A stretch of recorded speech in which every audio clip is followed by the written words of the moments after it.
Hello everyone, welcome back to my channel. This is Shivani Suri. अगर आप मेरे चैनल में नए हैं तो मैं आपको बता दूं, मेरे इस चैनल बनाने का कॉन्सेप्ट ये है कि हम ये जो लोगों का मिसकंसेप्शन है कि हम बहुत ज़्यादा हाई एंड गारमेंट्स में या बहुत ज़्यादा रिच फैब्रिक्स में ही बहुत क्लासी लगते हैं या ऑसम लगते हैं, ऐसा नहीं है। हम एक नॉर्मल फैब्रिक्स में भी बहुत क्लासी, बहुत सोफिस्टिकेट लग सकते हैं। ये लोगों का मिसकंसेप्शन होता है कि हम तो सिर्फ बहुत एम्बेलिश्ड गारमेंट्स में या बहुत ज़्यादा जिसमें बिजी आउटफिट हो, लाइक कट्स बहुत ज़्यादा हो, उसी में हम बहुत ज़्यादा क्लासी लगते हैं। ऐसा बिल्कुल भी नहीं। हम एक नॉर्मल गारमेंट्स में भी बहुत अच्छे लगते हैं। तो मेरा ये जो लोगों का मिसकंसेप्शन है, इसी को I just want to change to some extent. Like मैंने अपने पिछले वाले वीडियो में भी आपको बताया था कि हमारे गारमेंट में 3 C's होना का कितना मस्ट है।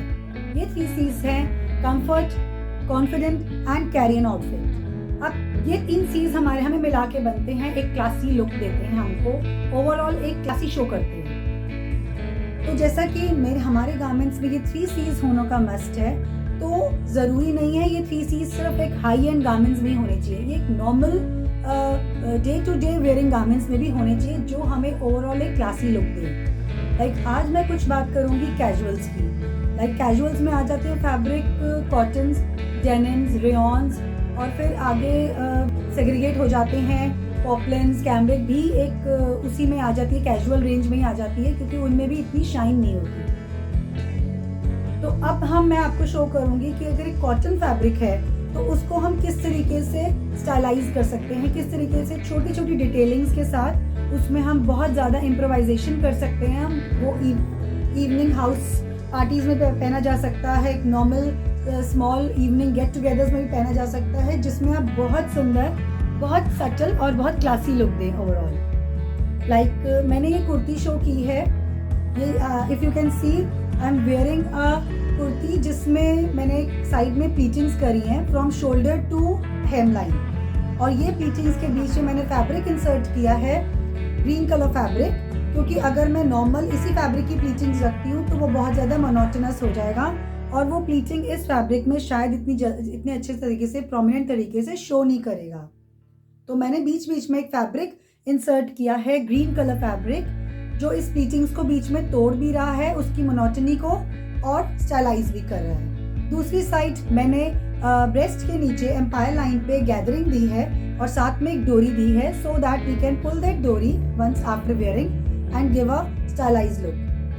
अब नॉर्मल कुर्तीज में लोग मोस्टली प्रेफर करते हैं 3/4 स्लीव्स, बट मैंने इसमें पफ स्लीव्स दी है with gathers on the shoulder point and at the bottom at the this मोरी, और साथ में मैंने एक डोरी दी है just to for the features only. I mean, it's not functional, but you can tie it to some extent so that it can give, and flower उसमें बनाकर हम एक बहुत अच्छा सा लुक शो कर सकते हैं अपनी स्लीव्स का।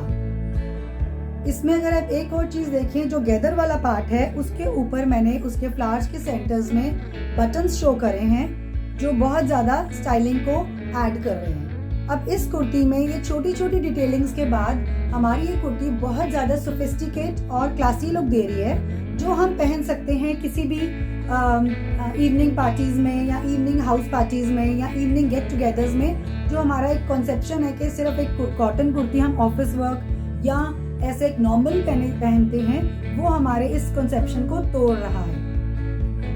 मैं इससे आगे एक कुर्ती के बारे में और आपको शो करूंगी, लेकिन उससे पहले मैं एक और चीज़ बता दूं कि कॉटन एक ऐसा फैब्रिक है जो बहुत ज़्यादा जल्दी क्रश भी हो जाता है, क्योंकि उसकी टेंडेंसी होती है कि वो बहुत ज़्यादा ऐसे एकदम स्मूथ सूदिंग फॉल नहीं करता, जल्दी क्रश हो जाता है वो फैब्रिक। जैसे अगर हम बैठेंगे और हम साथ में उठते हैं उसके बाद, तो भी हम देख लेंगे कि हमारे पीछे लाइंस बढ़ जाएंगी जो क्रशिंग की, जो अच्छा शो नहीं करता है। तो अगर हम चाहते हैं कि हमारी वो क्रशनेस कम हो जाए या कम रहे, तो जब हम इसको रिंस करेंगे, जब हम कुर्ती अपनी हैंड वॉश करते हैं और इसको हम रिंस करते हैं, तो हम थोड़ा सा फैब्रिक सॉफ्टनर अगर हल्का सा मिला देंगे तो उसकी क्रशिंग की जो कैपेसिटी है वो कम हो जाएगी, क्रशिंग वो कम होगा। और साथ में उसको हल्का प्रेस तब करिए जब वो स्लाइटली डैम्प हो, मीन्स पूरा सुखाने के बाद नहीं, थोड़ा सा हल्का स्लाइटली डैम्प हो तो उसको आप प्रेसिंग करिए।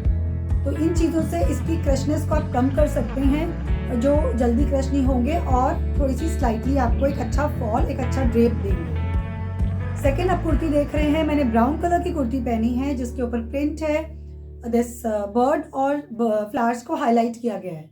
मैंने उस बर्ड को हाईलाइट किया है within the centre of the piece और साथ में मैंने उस फ्लावर को अलग से एम्बेलिश करके सीक्वेंस के साथ उस पर 3D इफेक्ट देने का करा है इस कुर्ती में, जो सिर्फ इस फ्लावर के साथ ये थोड़ा सा स्टाइलाइज शो कर रही है kurti. It's not a normal regular kurti but it's quite stylised kurti. और इसके भी मैंने पिंक कलर की पेंसिल बैंड्स के साथ इसको कैरी किया है। सो एज इसमें अब अगर आप ध्यान से देखें, जो मैंने इसमें दुपट्टे की भी नीड नहीं है। अगर इसके साथ एक नॉर्मल हाई पोनी कर ली जाए और एक रिस्ट वॉच पहन ली जाए तो ये कंप्लीट करता है हमारे लुक को, जो एक बहुत ही सूदिंग सोफिस्टिकेट लुक दे रहा है। अगर हम चाहें तो इसको हम अपने खुले बालों के साथ भी कॉम्प्लीमेंट कर सकते हैं अगर हमें पोनी में इंटरेस्टेड नहीं है। तो इन छोटी छोटी चीज़ों से, इन छोटी छोटी डिटेलिंग से आप देख सकते हैं कि हम एक नॉर्मल कॉटन कुर्तीज़ को भी कितने अच्छे से स्टाइलाइज कर सकते हैं। जो हम एक नॉर्मल, जो हमारा एक सोच होती है कि हमने उसको सिर्फ ऑफिस गोइंग या एक नॉर्मल उसमें ही पहनना है, वो हमारे मिसकंसेप्शन को ये तोड़ रहा है। थर्ड यू कैन सी, मैंने एक अंगरखा टॉप पहना है with the boot cut pants. अब ये फैब्रिक्स का दोनों का प्रिंट दोनों का सेम है, लेकिन इन दोनों के कलर्स अलग होने में और फैब्रिक क्वालिटी अलग होने में कितना ये हाई एंड शो कर रहा है। ये बहुत ज़्यादा स्टाइलाइज इसलिए लग रहा है क्योंकि नॉटेड टॉप है at the side and boot cut pants के साथ मैंने इसको दिया है।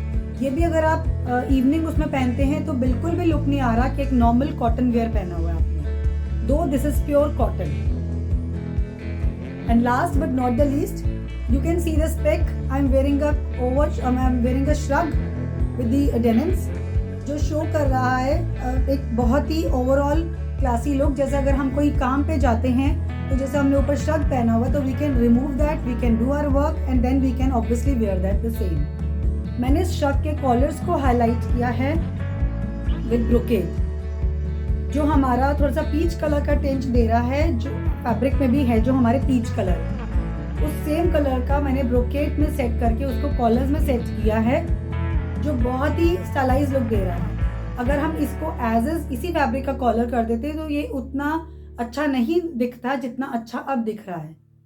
इन छोटी छोटी डिटेलिंग्स से हम ये समझते हैं कि हम अपने आउटफिट को बहुत हद तक इम्प्रोवाइज कर सकते हैं, बहुत हद तक हम क्लासी, सटल, सोफिस्टिकेट लुक देते हैं। तो आई होप आपको मेरा वीडियो पसंद आएगा and please share your views with me so that हम लोग आगे प्रोग्रेस करें कि किस तरीके से हम कॉटन्स और नॉर्मल फैब्रिक्स को भी हम अच्छी डिटेलिंग्स करके इसको बहुत एक हाई एंड गारमेंट का लुक दे सकते हैं। जैसे मैंने आज आपको बताया, एक नॉर्मल सिलुएट में मैंने बहुत ज़्यादा उसमें ट्राइंग नहीं किया है, सिर्फ ऊपर से डिटेलिंग्स करी हैं। तो मैं अपनी आगे आने वाली वीडियोस में आपको दिखाऊंगी कि हम किस तरह कॉटन को कट्स के थ्रू भी स्टाइलाइज कर सकते हैं, जो एक बहुत ऑसम, बहुत सोफिस्टिकेट, बहुत ही अलग डिफरेंट लुक देगा। जो ये हम लोग समझते हैं सिर्फ एक फॉलिंग गारमेंट्स ही अच्छा लुक देते हैं, वैसा वाला कंसेप्शन नहीं रहेगा। Thank you, bye bye and do subscribe my channel. Please give me a thumbs up and share my views with your friends. Bye bye, take care.